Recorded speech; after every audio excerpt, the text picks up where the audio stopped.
Verdades que dan vida, con el reverendo Lisandro Bojorquez. Una clara exposición de la palabra de Dios para el beneficio del conocimiento y madurez espiritual de quienes nos sintonizan. Probablemente en estos momentos tú tienes mucho dolor a causa de aquella persona que estuvo a tu lado, que fue de tu confianza, sin embargo, te ha pagado mal. En otras palabras, se convirtió en un Judas. Y esas heridas son muy profundas. Sin embargo, Dios nos enseña cómo poder vencer esas heridas para que nosotros no perdamos nuestra carrera. El Señor Jesucristo pasó una experiencia muy triste, muy dolorosa. Y fue el hecho de que prácticamente en sus últimos 100 metros de su carrera, antes de llegar a la cruz del Calvario, se presenta Judas con una propuesta malévola: venderlo por 30 piezas de plata. Sin embargo, Jesús tomó la decisión correcta para enseñarte a ti y a mí qué es lo que debo de hacer cuando soy traicionado, cuando alguien me ha herido, cuando alguien ha producido en mi corazón resentimiento y quizás hasta odio. Es por eso que quiero hablar en esta hora bajo esta idea: no dejes que el odio te descalifique de la carrera. En Juan capítulo 13, versículo 1 dice así: antes de la fiesta de la Pascua, sabiendo Jesús que su hora había llegado para que pasase de este mundo al Padre, como había amado a los suyos que estaban en el mundo, los amó hasta el fin. Y cuando cenaban, como el diablo ya había puesto en el corazón de Judas Iscariote, hijo de Simón, que le entregase, sabiendo Jesús que el Padre le había dado todas las cosas en las manos y que había salido de Dios y a Dios iba, se levantó de la cena y se quitó su manto y tomando una toalla se la ciñó. Luego puso agua en un lebrillo y comenzó a lavar los pies de los discípulos y a enjugarlos con la toalla con que estaba ceñido. Es importante que nosotros nos preparemos antes de llegar a la meta. El problema es que muchos creen que no van a tener obstáculos, especialmente cuando están a punto de lograr aquel sueño, aquel objetivo, aquel proyecto maravilloso de la vida. Pero quiero decirte que Satanás, cuando estamos cerca de poder lograr aquel objetivo, nos va a poner una piedra de tropiezo y puede ser una de las piedras más críticas, más difíciles de poder soportar. Por eso, antes de eso, yo tengo que estar preparado. Y Jesús, vemos aquí, que se preparó por lo menos en 4 elementos importantes. En primer lugar, en cuanto a la meta.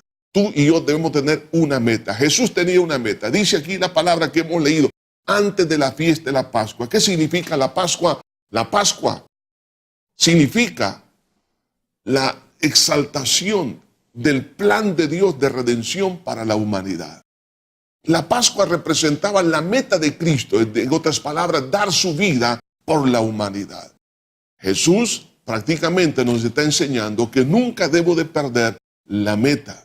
Segundo, es el conocimiento de la voluntad de Dios de su partida de esta tierra. En otras palabras, Jesús sabía que estaba muy pronto el poder partir de esta tierra. Por eso dice la palabra que hemos leído: sabiendo Jesús que su hora había llegado para que pasase de este mundo al Padre.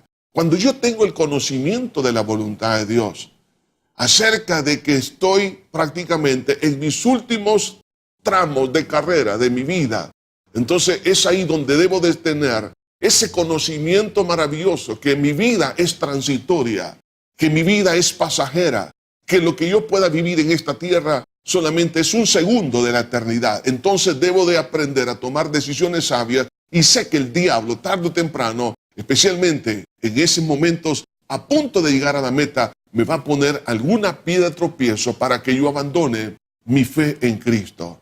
Pero algo más tomó Jesús como una medida preparatoria para esa hora difícil y fue el afecto correcto. El afecto correcto en sus últimos 100 metros de su carrera. Dice la palabra que hemos leído: como había amado a los suyos que estaban en el mundo, los amó hasta el fin. Y los amó a todos, aún hasta Judas mismo. Nunca perdamos de vista la importancia del amor ágape, es decir, el amor a pesar de, A pesar que yo no recibo nada de aquella persona, debo de amarle y aún así mantenerme firme. ¿Por qué? Porque yo quiero llegar a la meta. El amor nos ayuda a no permitir que el enemigo nos pueda influir en nuestra manera de pensar y de actuar y de sentir para no terminar nuestra carrera. Pero algo más hizo el Señor, y fue el conocimiento de que la redención y el señorío estaba consumado. Es decir, en el versículo 3, cuando dice aquí la Escritura, sabiendo Jesús que el Padre le había dado todas las cosas en las manos y que había salido de Dios y a Dios iba. O sea, Jesús ya daba por sentado todo lo que iba a ocurrir.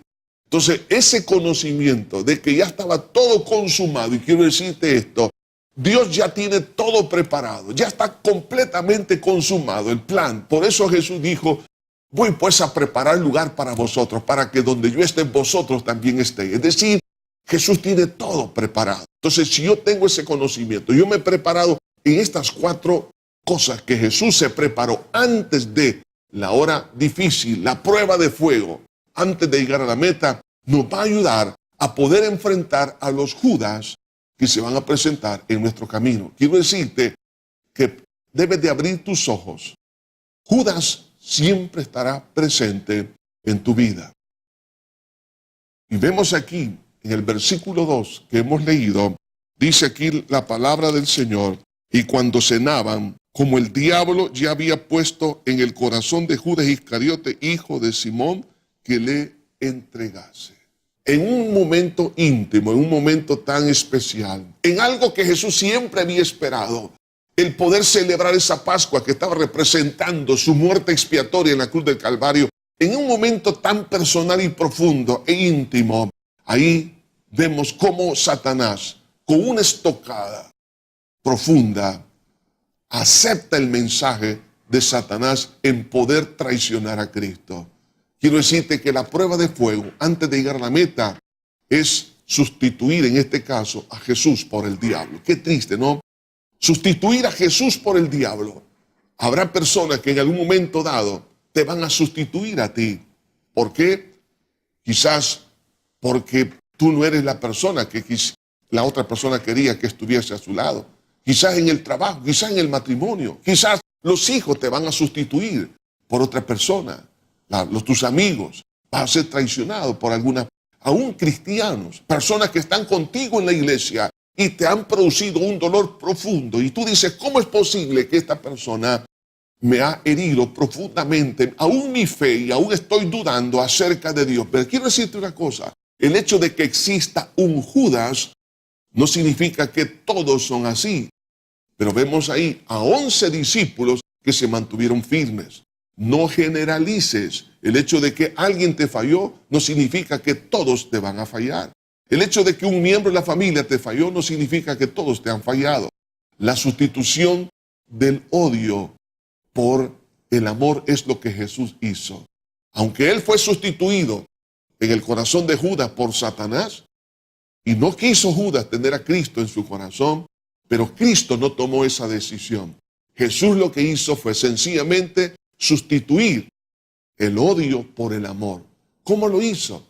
Dice la Biblia, se quitó su manto. Eso implica humillarse, implica hacer reaccionar al ofensor por medio del amor al darle una oportunidad. Dice que el Señor empezó a lavarle los pies a los discípulos, entre ellos estaba Judas. Implica no pagar mal por mal e implica perdonar. Jesús, en otras palabras, estaba mostrándole el amor a Judas y le estaba mostrando que él todavía tenía la oportunidad de poder reaccionar. Y decirte que una de las trampas más profundas y mortales en la vida del ser humano es la amargura, el resentimiento y el odio, para que te apartes de los caminos de Cristo, no caigas en la tentación de perder todo por llenarte del veneno del resentimiento y el odio. Lava los pies a Judas para que tu alma sea libre. ¿Cómo sucede esto? Al perdonarlo. Al que te ha herido mortalmente y tú estás sufriendo. Quiero decirte esto, Dios sabe que tú eres la parte inocente y Dios te va a recompensar. Así como Jesús lavó los pies de Judas, hazlo tú también. ¿Cómo? a través del perdón. ¿Cómo lo puedes lograr? A través de una oración. Te quiero ayudar en esta hora a que hagas la oración del perdón para que tú seas libre. Si tú quieres hacerlo, ahí donde estás, repite conmigo esta oración. Padre eterno, que estás en los cielos, no puedo porque soy débil. Estoy resentido, amargado y estoy odiando. Pero en tu nombre, no en mis fuerzas, en el nombre de Jesús, perdono a toda persona que me ha herido profundamente. En el nombre de Cristo Jesús, renuncio a seguir llenándome de amargura y de odio. Límpiame con tu sangre, Señor, de este pecado, de amargura y de odio. Y en tu nombre perdono al ofensor. Y no solamente lo perdono, sino lo bendigo para que se arrepienta. Pero en este momento dejo la justicia en tus manos y sé que tú vas a pagar conforme a tu voluntad. En tu nombre, Señor, decido ser libre ahora por medio de la fe en lo que tú hiciste en la cruz del Calvario en mi lugar. En el nombre de Jesús te doy gracias. Amén y amén. Recuerda, si has perdonado, ya no regreses atrás. Lo que has tirado a la basura, no lo vuelvas a retomar. Si has perdonado, mantente perdonando continuamente hasta que Cristo venga por ti y por mí. Que Dios te bendiga. Verdades que dan vida, con el reverendo Lisandro Bojorquez. Gracias por sintonizarnos. ¿Desea comunicarse con nosotros? Escríbanos info@iglesiajosué.org.